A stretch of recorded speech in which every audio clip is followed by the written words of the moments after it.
একে বিচ্ছিন্ন করে দিতে পারলেই দক্ষিণ পূর্বাঞ্চলের বিস্তীর্ণ ভূখণ্ড দেশের মূল অংশ থেকে একেবারে আলাদা হয়ে যাবে। প্রিয় দর্শক, আজকের আয়োজন খুবই স্পর্শকাতর।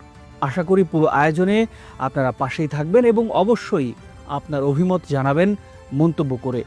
সংবাদ বিশ্লেষণ ভালো লাগলে অবশ্যই আমাদের সাবস্ক্রাইব করে রাখতে পারেন।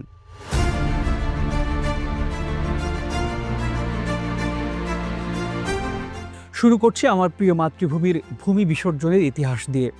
ঘটনার শুরু 2015 সালের জুন মাসে। নরেন্দ্র মোদী যখন ঢাকায় এলেন, তখন এক বৈঠকে ভারত প্রস্তাব রাখল বাংলাদেশে একটি বিশেষ অর্থনৈতিক অঞ্চল গড়ে তোলার। শেখ হাসিনা তখনই রাজি হয়ে গেলেন।